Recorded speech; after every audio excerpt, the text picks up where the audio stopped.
계속해서 이제 관세율에 대해서 알아보는 시간이 되겠습니다. 관세율이라고 이제 하는 것은 그 세액을 결정하는 데 있어서 앞에 배웠던 그 과세 표준에 대해서 이제 일정 비율을 이제 적용해서 관세액을 산출하게 되는데 바로 그 비율을 바로 이제 관세율이라고 그러죠. 그래서 보통 이제 우리나라는 이제 기본 관세로서 이제 8%를 부과를 하게 되죠. 이게 이제 기본 관세 8%를 부과하게 되는데 이것이 한 80% 정도의 이제 그 수입 상품에 대해서 부과가 되고 또 상품 분류에 따라서 더 높게 적용되기도 하고 또 낮게 이제 편입관세라든지 또는 일반 특혜관세라든지 그런 데서 또 낮게 이제 적용이 되고 그런 경우가 있는데 우리나라 이제 기본 관세율은 8%다 이렇게 이제 알아두시면 되겠고 그다음에 이제 그 관세율을 우리가 보려면은 어떤 물건에 어떤 비율의 관세가 적용이 되느냐, 관세율이 적용되느냐 하는 것을 이제 알아봐야 되는데 그렇게 되면 내 상품이 수입하는 상품이 또는 수출하는 상품이 어느 부분에 속하게 되느냐 하는 그런 카테고리를 알아야 되겠죠. 그래서 관세의 세율은 관세율 별표, 즉 따로 정하는 그런 표에 이제 정하게 되는데 관세율표라 하는 것은 바로 과세 물건인 그 과세 상품을 이제 분류하기 위해서 국제 협약에 의해서 만들어진 일종의 이제 코드와 같은 것인데 보통 이제 국제 통일 상품명 및 코딩 시스템 이렇게 하는데 그것도 약칭해 가지고 하모나이즈 시스템. 근데 보통은 이제 실무상에서는 이제 HS 코드라고 이렇게 부르게 되죠. 그래서 이제 HS 코드를 이제 열람을 이렇게 하게 되면은 이런 식으로 쭉 이제 분류가 되어 있죠. 이렇게. 앞 시간에서도 이제 한번 이제 말씀을 드렸는데 여기서 이제 대분류 해가지고 여기 이제 섹션이 있고요. 그 다음에 chapter. 다음에 이제 호 그래가지고 heading 이렇게 돼 있어. 그 다음에 또 server heading 이렇게 돼 있는데 섹션은 이제 부라 그러죠. 부라 그러고 이것을 그 다음에 이제 류 이렇게 하죠. 류, 호, 소호 이런 식으로 이제 분류를 하게 되는데 부는 이제 보통 이제 21부가 되시게요. 21부가 되어 있고 여기에는 그 어떤 이제 특정한 그 많은 상품 그룹을 이제 묶어서 이제 하나의 부로 이렇게 표기하게 되는데 제1부는 뭐 산동물 및 동물성 생산품 제1부가 산동물 및 그 다음에 동물성 생산품 이렇게 되어 있어요.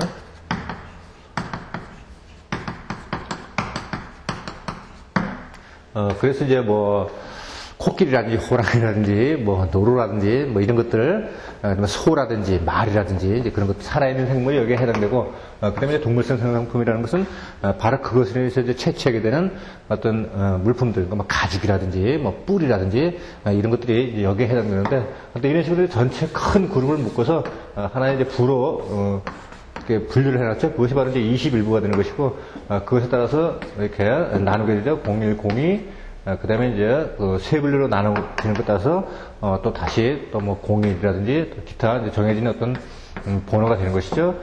그래서 지금 이렇게 호를 딱 나누게 되면은 어떻게 되죠? 두 자리 이렇게 합하게 되면 바로 6자리가 되는 것이죠.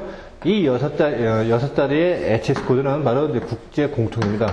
이거는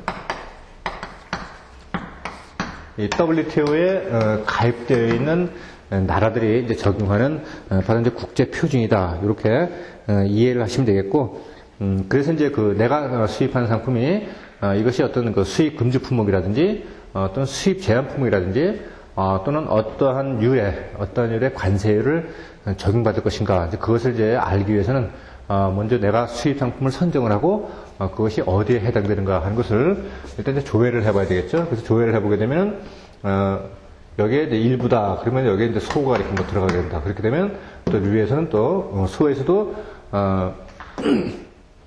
어떤 그 씨바디를 하는 그런 이제 종우가 있을 것이고 종우의 씨바디하는 소 중에서도 뭐 젖소가 있을 수 있고 그다음에 뭐 한우가 있을 수가 있겠고 그다음에 고기를 생산하는 그 유구가 있을 수 있겠고 이런 식으로 또 분류가 되죠. 그래서 이제 이런 코드를 이제 열람함으로써 수입하고 있는 상품이 어디에 해당되는지를 이제 알 수가 있죠. 그래서 이제 이런 것들은 코티스넷, 무역협회에서 관리하던 코티스넷에서 이제 열람이 가능했는데 지금은 이것이 변해가지고 이제 키타로 이제 이것이 통합이 됐죠. 그래서 이제 무역협회의 홈페이지에 접속하게 되면 바로 이제 HS 코드를 이제 볼 수가 있죠. 또는 뭐 관세청에 접속을 하셔도 되겠고. 그래서 이제 제일 중요한 것은 여러분이 기억해 되실 것은 바로 전체 부는 21부로 이렇게 나눠져 있고 이것이 분류가 될 때는 바로 부, 류, 호, 소호 이런 식으로 이런 순서대로 이제 분류가 된다는 거 이것을 꼭 알아두셔야 되겠습니다. 그래서 이제 이 HS 코드를 이제 이해하지 못하게 되면은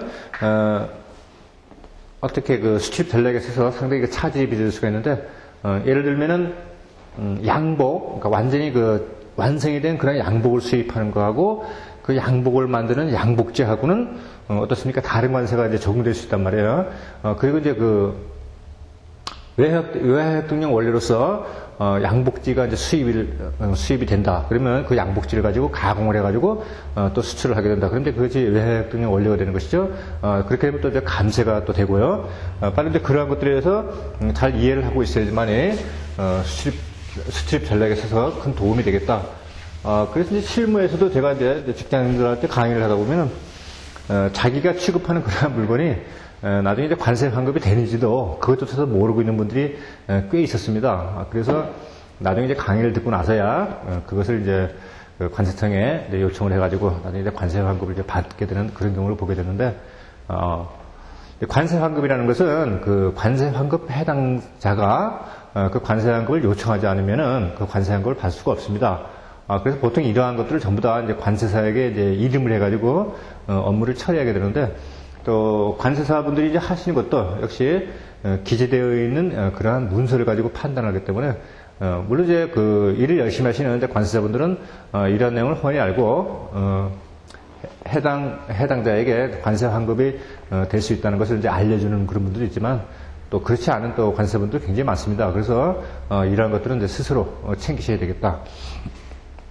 그다음에 이제 어떤 상품을 이제 수입하고자 한다. 그럴 때, 해당 상품을 이제 HS 코드를 이렇게 조회를 해가지고, 그 물품을 선정을 했는데, 그게, 소호라든지 이런 데 가서 여기도 걸리고 저기도 걸리고 해서 상당히 애매모호하다. 그렇게 되면, 바로 그 해당되는 상품의 그 HS 코드를 관세청장에게 질의를 해가지고 이것이 도대체 어디에 해당되는가 하는 것을 질문을 하게 되죠. 그것을 바로 품목분류 사전 회시라고 그러죠. 그래서 이런 것들을 이제 잘 알아야지만이 그 수출입 규제라든지 또는 이제 제한사항이라든지 금지 품목 그런 것에 대해서 이제 제한에 걸리지 않게 되겠죠. 뭐 예를 들면은 내가 어떤 물품을 수출해야 되는데 그것이 상대 국가의 어떤 쿼터에 배정을 받아야 된다. 그러면 바로 이 쿼터를 이제 배정을 해주는 관련 조합이라든지 단체 거기에 또 이제 이 쿼터를 또 배당을 받아야지만이 또 수출을 하거나 이제 그런 경우가 생기게 되겠죠. 바로 그래서 MMO 할 때는 이렇게 품목분류 사전 회시의 제도를 통해서 정확한 그 HS 코드의 그 적용 범위를 알아야 되겠다. 또 그것에 따라서 또 관세율이 또 달라지게 되니까. 그래서 이제 관세율의 종류는 이제 상당히 많은데 크게 나누어서 이제 우리 협정세율이 있고 그다음에 이제 국정세율이 있죠. 국정세율이라는 것은 우리나라가 이제 자체적으로 만들어 놓은 적용되는 그런 세율을 말하는데 보통 우리나라는 이제 기본관세로서 이제 8%를 적용한다고 제가 말씀을 드렸는데 우리나라는 이제 8%지만 다른 나라가 다 그렇진 않죠. 예를 들면 미국 같은 경우는 이제 4%를 적용을 하고 그다음에 일본 같은 경우는 이제 2%를 수입관세를 이제 적용하게 되는데 기본관세로서 그 우리나라는 이렇게 높느냐 관세가 의아하시겠는데 이러한 나라들은 어떤 그 제품의 이제 경쟁력이 좋기 때문에 다른 나라 상품들이 이러한 관세로 들어와도 얼마든지 국내 산업을 보호할 자신이 있다. 바로 이제 그런 자신감에서 이렇게 저세율의 그 관세를 부과하게 되고, 그다음에 이제 미국 같은 경우는 이제 많은 그 소비가 이루어지는 국가이기 때문에 바로 이렇게 낮은 관세를 적용하게 됨으로써 그렇게 되면 세계 각국의 이제 많은 그 어떤 공산품이라든지 생필품이나 이런 것들이 미국으로 이제 많이 반입이 되겠죠. 그렇게 되면 이 낮은 관세에서 또 경쟁을 하려니까 상당히 그 낮은 가격으로 미국으로 들어가야 되겠죠. 그렇게 되면 전체적으로 봤을 때는 이제 미국의 그 생산자들에게는 타격이 되겠지만 전체 국민에게는 아주 저렴한 그러한 가격으로 이제 물품을 공급할 수 있다는 그러한 측면도 있기 때문에 이러한 이제 관세를 적용하게 되죠. 그래서 이제 어떤 미국이나 일본에도 너무 지나치게 이제 많은 물품이 들어와서 국내 산업을 저해할 우려가 있다. 이제 그렇게 되면 여러 가지 이제 다른 또 고율의 이제 관세를 부과하게 되죠. 그런 것에 대해서 이제 탄력세율에 대해서는 이제 좀 이따 배우기로 하고, 그래서 우리나라에서 이제 독자적으로 이렇게 정하는 그러한 세율은 국정관세율에서 이제 기본관세율, 그리고 잠정세율, 탄력관세율이 있다. 잠정세율도 이제 말씀을 드렸고, 그 다음에 이제 탄력세율이라는 것은 바로 이제 국내외적으로 이제 급격히 변화하는 그런 수출입 환경에 있어서 능동적으로 이제 대처하기 위해서 부과되는 것, 이것을 이제 탄력관세율이라고 그러는데, 교재에 보시면 이 탄력관세를 적용할 때 대통령령이 정하는 것이 있고 재정경제비령이 이제 정하는 것이 있습니다. 그래서 이런 것도 이제 시험에 상당히 잘 나오게 되는데, 다음 중 대통령이 정하는 관세율이 아닌 것은, 그래서 재정경제비령, 재경부에서 정하는 그러한 관세를 또 보기로 이제 나열해서 나오는 경우도 있습니다. 그 다음에 이제 협정세율, 그래서 이제 conventional duty 이렇게 되는데, 이것도 이제 우리가 이제 앞 시간에 다 배웠고, 좀 이따 탄력관세에 있어서 이제 다 배우시게 되겠습니다. 그 다음에 이제 관세율은 어떻게 이제 적용을 하느냐, 관세율의 그 적용 순서에 대해서 보게 되면, 먼저 덤핑 관세,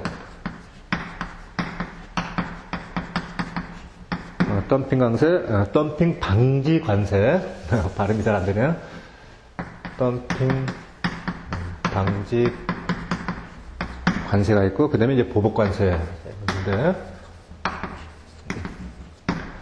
이런 것들은 전부 다 차별 관세이기 때문에, 다른 관세가 이제 2, 3, 4, 5, 이런 식으로 쭉 적용되는 이제 관세가 있는데, 여기 이제 편입 관세가 있고, 그 다음에 이제 조정 관세, 이런 식으로 쭉 순서가 되어 있죠. 그래서 다른 것들보다 항상 이 위에 1번 그룹에 있는 이것들은 언제나 최우선적으로 적용이 된다. 이거 불공정 거래 무역 행위를 막기 위해서 나오는 것이니까 이것은 항상 최우선적으로 이 관세율이 적용이 되고, 그 다음에 이제 편입관세, 조정관세 이런 순으로 이제 조정이 되게 되는데, 우리 교재에서 이렇게 보시면은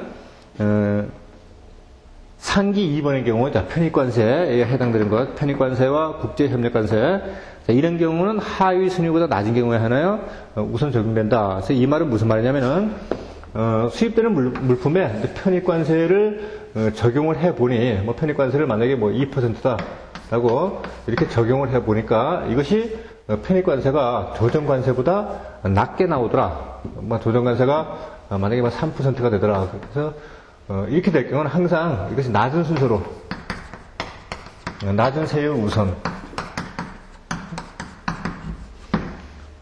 정리해서 말씀드리면, 편입관세를 부과를 해보니까 그 편입관세가 조정관세보다 낮게 나오더라 할 경우에는 우선적으로 편입관세를 적용을 한다. 만약에 이제 높게 되면은 그때는 이제 조정관세가 조정이 되겠죠. 반대의 개념으로 생각하시면 되겠습니다. 그죠? 그 다음에 이제 할당관세는 일반 특혜관세보다 낮은 경우에 우선 적용된다. 그래서 할당관세 같은 경우는 이제 이것도 조정관세에 이제 해당되는 이런 3번 그룹에 들어가게 되는데, 이런 것도 역시 이제 일반 특혜관세.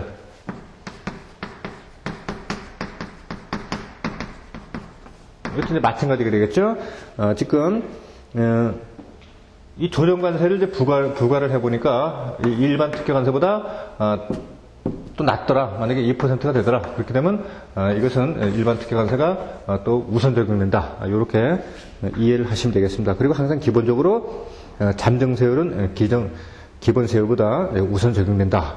그래서 중요한 것은 바로 1번의 그 덤핑 방지 관세, 그리고 보복관세, 이것은 관세율이 높고 낮음에 상관없이 무조건 최우선적으로 적용이 되고, 그 다음에 잠정관세는 항상 기본세율보다 우선 적용된다. 이 두 가지 잘 기억을 해주시고, 그 다음에 이러한 순서들, 위에 것을 적용했을 때 밑에 것보다 낮다 그러면 항상 위에 것을 먼저 적용한다. 이것도 잘 기억을 해 두시면 되겠습니다.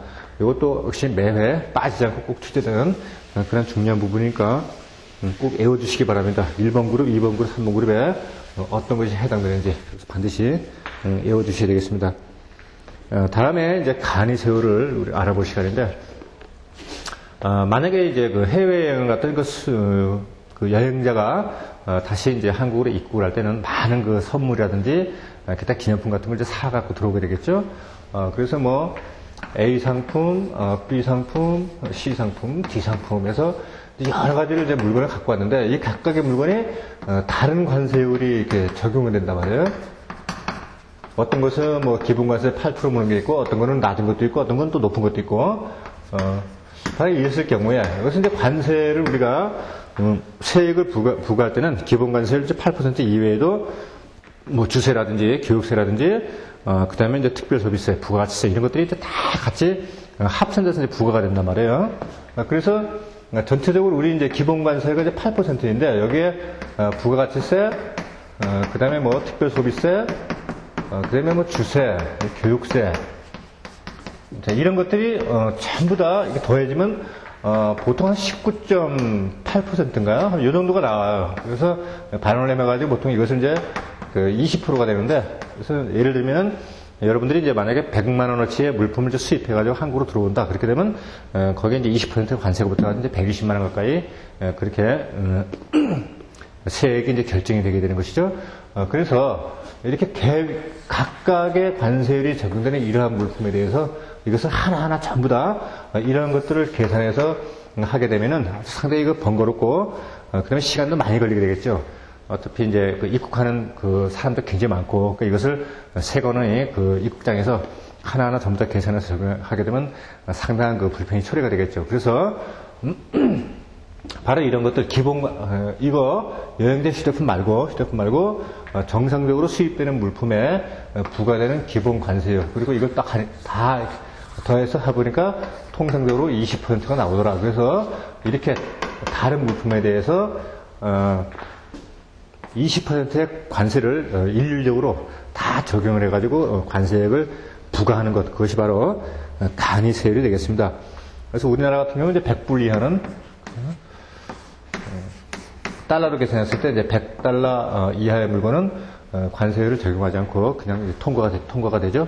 그러나 100달러 이하의 물품이라 하더라도 특수세가 부과되는 사치품, 골프클럽이라든지 이런 것에는 또 여기에 해당되는 또 관세가 부과가 되죠.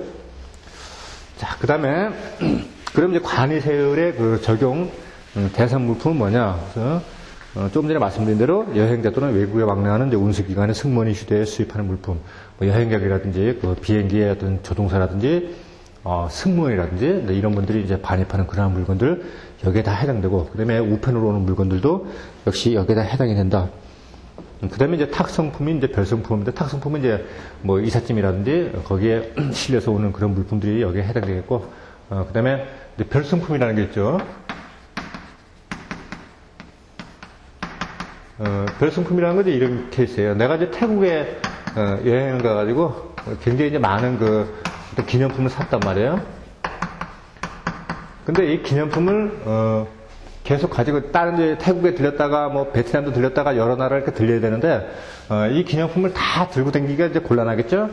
그래서 이 기념품이 만약에 100개다 그렇게 되면 일부 한 60개는 먼저 탁송을 한단 말이에요. 먼저 우편을 통해서 먼저 보내고, 그 다음에 나머지 이제 40개를 휴대해서 갖고 들어올 때, 그때 이제 여기에 해당되는 거, 별도로 먼저 송부하는 물품이다. 그래서 별송품이라고 그러죠. 바로 이런 것들도 전부 다 간이세율 그 적용 대상이 되겠다. 그 다음에 간이세율의 그 적용 제외 물품, 그래서 뭐 무세인 물품, 그 다음에 관세가 감면된 물품, 이것은 뭐 말하나 마나 너무 당연한 이야기가 되겠습니다. 그 다음에 종량세가 적용되는 물품, 산물 같은 거, 그죠? 어떻게, 이것에 이제 하나하나의 그 개수가 아니고, 어떤 이제 덩어리로 와가지고, 양으로서 이제 계산되는 그러한 관세율이 적용되는 물품에는 이것이, 관세율이 부과되지 않고, 그 다음에, 관세율이 이제 부과되지 않는다. 그 다음에 이제 이것도 역시, 이렇게 이제 관광객이 이렇게 보았을 때, 20%의 관세를 두들겨 맞는 것은 불합리하다. 그래가지고, 이것에 대해서 나는 개별, 아까 A, B, C, D의 여러 상품에 대해서 개별적으로 부과되는 그러한 관세율의 적용을 받고 싶다라고 그렇게 요청하게 되면 이 간이세율은 적용이 안 되는 것이죠. 그 다음에 간이세율 적용 물품의 과세 가격을 이렇게 보게 되면, 자, 여행자 또는 운수기관 승무원의 휴대폰, 우편물, 타성품 및 별성품에 대하여는 일반적인 수입물품과 같이 실제 거래 가격이 과세 가격이 된다. 그래서 실제의 그 거래 가격이라는 것은 우리가 이제 얼핏 생각해 보면은 이게 처음에 이제 구입했을 때 뭐 홍콩에 가서 어떤 시계를 100불을 주고 구입을 했다. 그러면 그 상품에서 판매되는 그러한 가격으로, 즉 이제 소비자 가격으로 이렇게 생각하기 쉬운데, 실제 이제 관세율을 적용할 때에서의 그 실제 거래 가격이라는 것은 바로 이러한 여행객이 홍콩에서 물건을 구입하게 되면 그 영수증을 이제 끊어달라 그러죠. 그래서 영수증을 끊었을 때 그 영수증에 제시되어 있는 그 가격을 바로 실제 거래 가격으로 한다. 이렇게 이해를 하시고요. 그다음에 그러면 이제 영수증을 끊지 않은 상태에서 이 물품을 이제 반입을 하게 된다. 그렇게 되면 바로 그 해당 물품에 적용되는 그러한 관세가 이제 여기에 적용이 되겠죠. 그다음에 이제 합의에 의한 세율이 있다. 그래서 일괄 수입된 그러한 물품으로서 품목별 세율이 상회한 경우에는 화주의 신청에 의하여 그 세율 중 가장 높은 세율을 적용한다. 바로 이제 간이 세율 적용제의 물품에서 바로 화주가 이러한 그 세율에 적용을 받고 싶지 않다. 그렇게 됐을 때는 이제 합의를 봐가지고 이제 세율을 적용하게 되는데, 이렇게 세율이 들쑥날쑥하단 말이에요. 품목에 따라서. 그렇게 되면 이것에 대해서 가장 높은 세율을 적용한다. 그래서 신속하게 통관을 도모하는데 그러한 목적이 있다. 그래서 결국은 이제 어떻게 보면 이제 합의의 세율을 적용받고자 하는 것이 간이 세율을 적용받는 것보다는 좀 불리할 수가 있겠죠. 그 다음에는 이제 탄력 관세제에 대해서 이제 알아보겠습니다.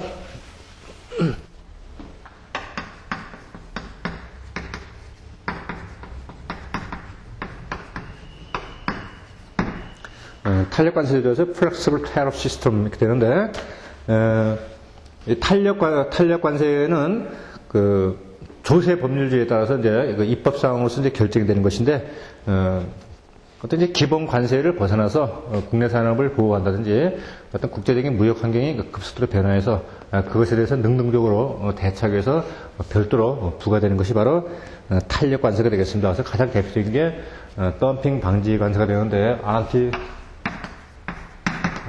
덤핑이 되죠.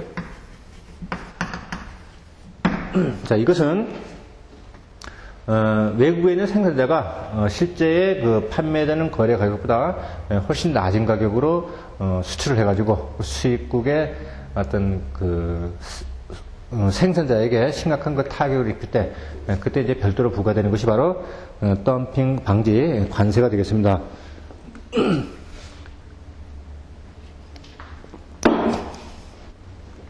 그래서 예를 들면은 모니터가 이렇게 있다. 그렇게 되면 이것이 정상적인 이제 수출 가격이 100불인데, 한 대에 100불인데, 이것이 한국에, 이것이 60불에 이렇게 들어왔다. 60불에 들어왔다. 그러면, 바로 이제 마이너스 40불에 이런 차익이 생기게 되겠죠? 바로 이런 것. 그래서, 이것에 대해서, 기본 관세 이외에 더 부과되는 관세. 그것이 바로, 덤핑 관세가 되겠습니다.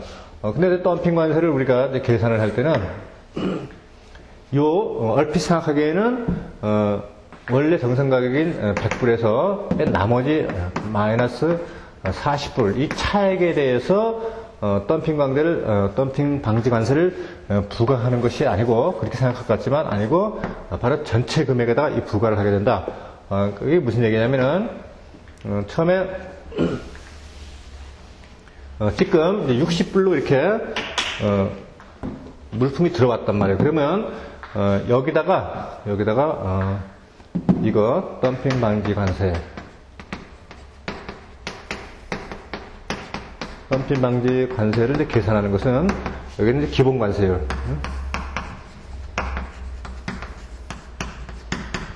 기본 관세율을 이제 8%라고 보고 여기다가 이제 덤핑 방지 관세를 부과를 하게 되죠. 그래서 이것이 만약에 덤핑 방지 관세를 뭐 30%를 이제 부과를 하게 된다. 그렇게 되면 이 60불에 해당되는 이 과세 물건에다가 바로 38%의 덤핑 방지 관세를 이제 부과를 하게 되는 것이죠. 그래서 차액인 40불에 하는 것이 아니고 수입된 물건 그 가격에다가 이렇게 고율의 그 덤핑 방지 관세를 부과한다. 이렇게 이해를 하시면 되겠습니다. 그 다음에 이제 부과의 요건으로서 당연히 외국에서 판매되는 그러한 그 정상 가격보다는 훨씬 낮게 수입되어 오는 그런 물품에 대해서 이제 부과가 되겠죠. 예를 들면 뭐 한국에서는 어떤 모니터가 100불에 이렇게 거래가 되는데 내가 미국에 수출할 때는 뭐 60불에다가 수출을 하게 된다. 그렇게 되면 그것은 바로 국내의 소비자 가격보다 훨씬 낮은 가격으로, 거래 가격보다 낮은 가격으로 미국에 수출이 되게 되니까 이제 미국에서 역시 여기다 덤핑 방지 관세를 부과를 하게 되겠죠. 그 다음에 이제 덤핑 방지 관세를 이제 부과가 되려면 이것이 실질적으로 국내 산업에 어떤 피해가 있어야 된다 하는 것이 이제 입증이 되어야 되는데 바로 이런 것에 대해서 어떤 해당 업체가 내가 모니터 생산업체인데 어떤 중국으로부터 아주 이렇게 저가의 이런 덤핑 물건이 들어왔다고 해서 내가 제조업자인 내가 무지하게 타격을 입겠다라고 판단이 되면은 그러한 사실을 이제 제소를 해야 되는 것이죠. 그래서 이제 무역위원회에 이러한 사실을 이야기를 하게 되죠. 통보를 하게 돼요. 무역위원회에서 이것을 이제 심사를 하게 되죠. 심사를 해가지고 그것이 이유 있다. 실질적인 피해를 입혔다라고 입증이 되면 그것을 가지고 재경부에, 재정경제부죠. 재경부에 이제 통보를 하게 되죠. 여기 통보를 하게 되면 재경부에서 다시 또 그것을 덤핑 방지 관세를 이제 부과할 것인지 말 것인지, 부과를 한다면 얼마나 부과할 것인지 그것을 재경부에서 이제 판단을 하게 되죠.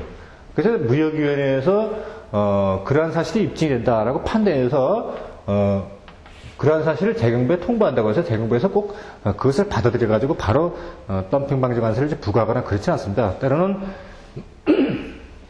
재경부에서 무역위원회에서 그러한 통보해온 사실에 대해서 그것을 이제 거부하는 경우도 많이 있습니다.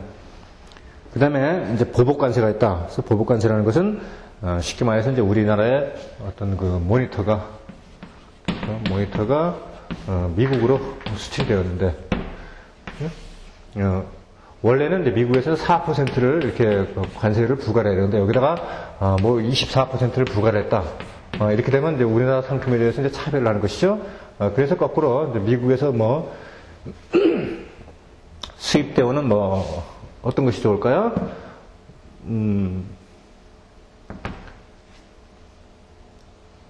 뭐 게임기라고 말해줍시다. 예를 들어서 이렇게 게임기가 들어온다. 그렇게 되면 한국에서 이것에 대한 차별로서 왜 우리 상품을 차별했느냐. 그래가지고 원래 우리나라 이제 8%의 기본 관세에다가 역시 마찬가지로 그와 비슷하게 또 보복관세를 부과해가지고 서로 이제 맞보복을 하게 되는 거. 이것이 바로 이제 보복관세가 되겠습니다. 그러나 이런 것도 역시 이제 그 힘이 있어야 가능한 것이죠.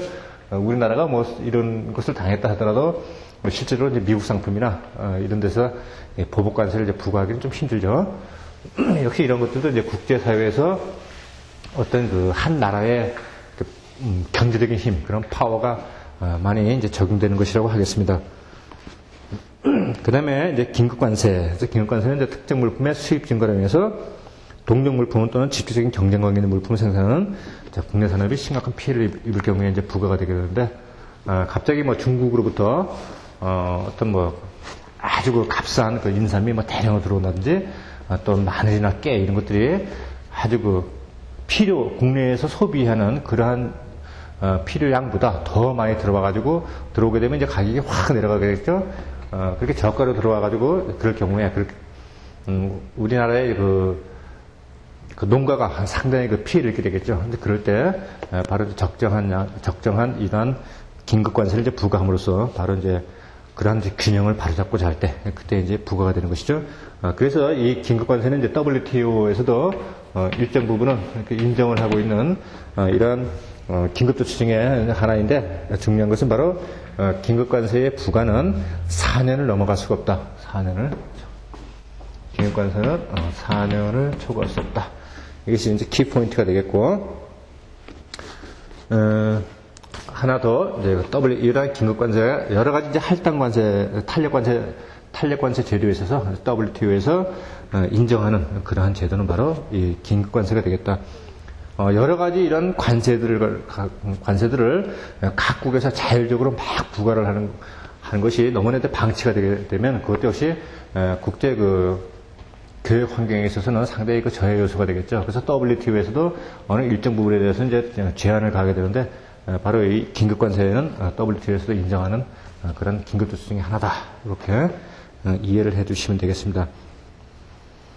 그 다음에 이제 조정관세가 있는데, 조정관세는 이제 우리나라가 1980년대에 무역 자유화 실시 이후에 전에는 이제 수입 제한 또는 수입 승인 품목이 있는데 아주 상당히 많은 양의 물건들이 그러한 승인을 받지 않아도 자동으로 들어오게 되는 수입 자동 승인 품목으로 이렇게 결정이 되었단 말이에요. 그래서 그전에는 이제 소량의 물건이 들어오다가 이제 대량으로 이제 물건이 들어오게 되면 그때는 또 필요한 양보다 더 많은 물품이 수입이 되고, 그로 인해서 또 국내 산업을 저해하거나, 그리고 국민들로 하여금 불필요하게 과다 소비를 부추겨가지고 피해를 입힐 때 그것을 방지하기 위해서 나오는 것이 이제 조정관세가 되겠습니다. 예를 들면 동남아시아에 아주 싸구려 그런 의류가 들어왔는데 국내 산하고 비교해봤을 때 큰 차이는 없고, 그래서 이제 한국에 있는 그 소비자들이 그런 옷을 이제 많이 사게 되겠죠. 그렇게 되면 바로 소비자에게 이렇게 바로 직결되는 그런 소비품, 그 다음에 어떤 그 생필품 같은 거, 이런 것이 여기에 이제 다 해당이 되겠습니다. 그러니까 국민 소비 생활에 이제 바로 직결이 되는 것이죠. 그리고 그런 것들 어떤 농산물이라든지 그런 것들이 이제 지나치게 같은 품질에 지나치게 많은 그런 물건들이 이제 들어오게 되면 가격이 폭락해가지고 결국은 이 저소득층의 이제 사람들은 그러한 물건을 이제 사게 되겠죠. 그렇게 되면 과도한 또 소비를 이제 부추기게 된다. 바로 그것을 조정하기 위해서 부과되는 것이 바로 조정관세가 되겠다.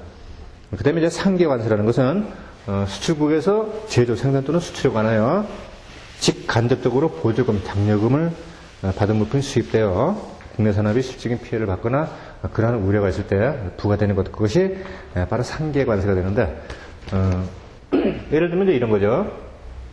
또 모니터 얘기를 이제 하겠는데, 이제 한국의 업체가 이것을 미국으로 이걸 수출해야 되는데, 적정한 마진을 보장하려면 이것이 100불이 되어야 되는데, 우리나라에서 이제 외화의 그런 가등률을 높이기 위해서, 즉 수출을 촉진시키기 위해서 이 물건을 60불에 수출을 해라.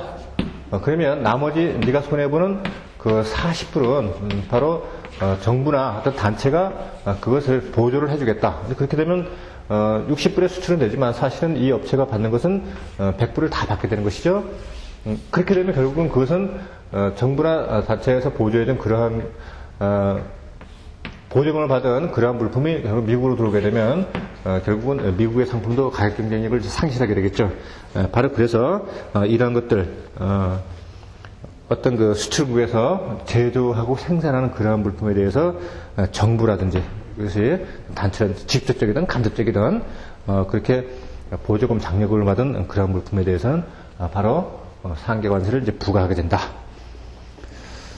그 다음에 이제 편입관세에 대해서는 이제 앞에 시간에서 다 설명을 드렸으니까 별도로 설명을 안 드려도 충분히 이해가 되실 것이라고 믿습니다.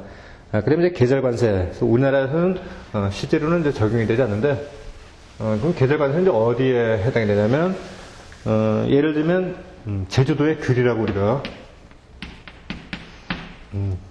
귤이라는 이런 상품을 이제 예를 들었을 때, 귤이 이제 언제 수확이 되는지는 제가 잘 모르겠지만, 만약에 5월 달에 이 귤이, 제주도 생산 귤이 대량으로 이렇게 수확되는 그런 시기다. 그런데 이 시기에 비슷한 그런 자몽이 수입돼 들어온다.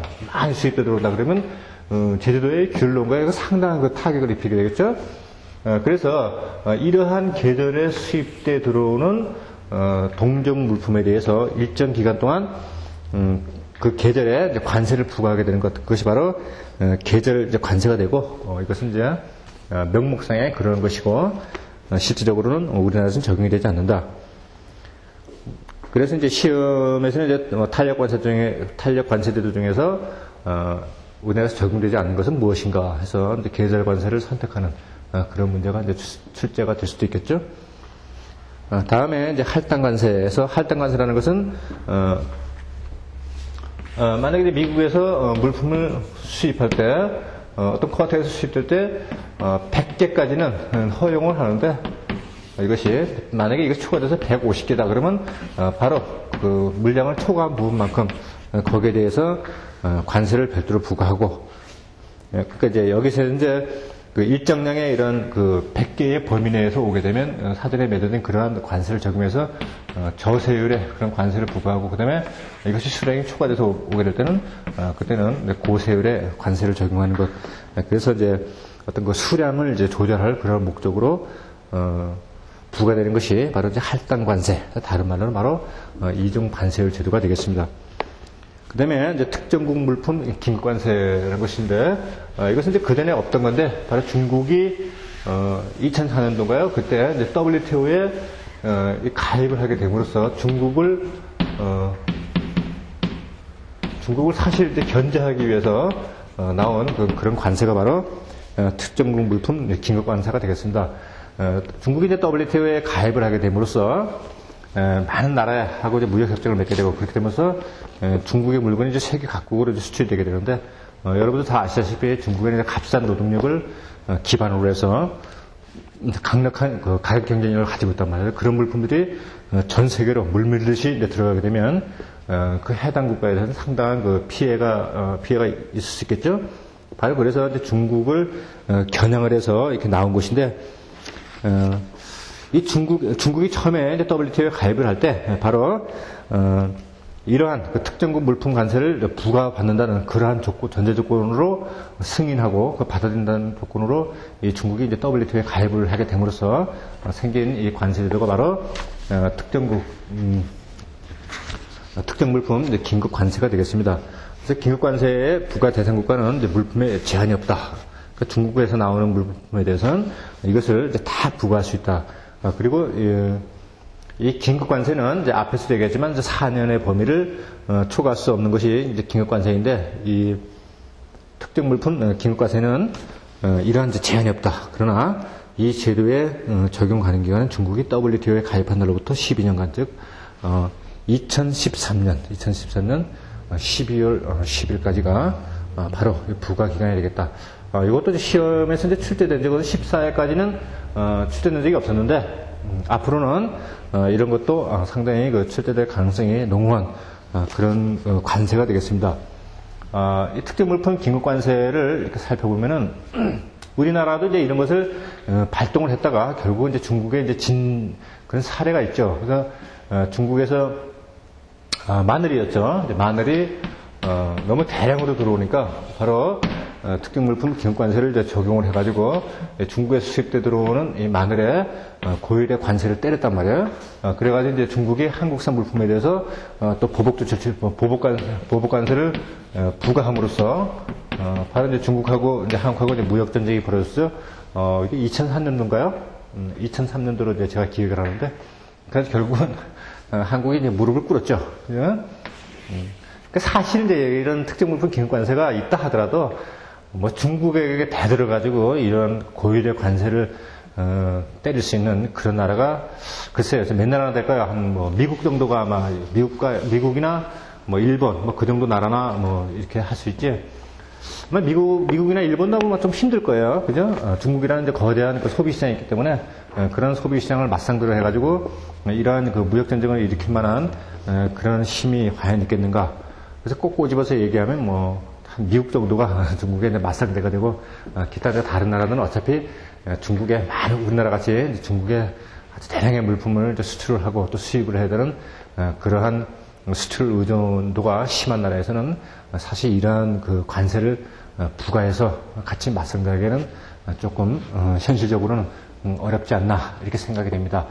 그래서 이제 이 국제무역사를 이제 준비하시는 여러분들도 이 무역 환경에 대해서 공부를 많이 하시고 그리고 경쟁력을 키우셔가지고 우리나라가 부강한 나라가 돼가지고 바로 힘의 논리 그리고 경제적 파워에 밀려서 제대로 힘을 쓰지 못하는 그런 나라를 벗어나서 국제 무대에서 당당하게 자기 발언권을 가질 수 있는 그런 나라가 될 수 있도록 바로 여러분들 그리고 또 저 자신이 많이 그 힘을 써야 되는 그런 분야가 되지 않을까 이렇게 감히 애국적인 발언을 해봅니다.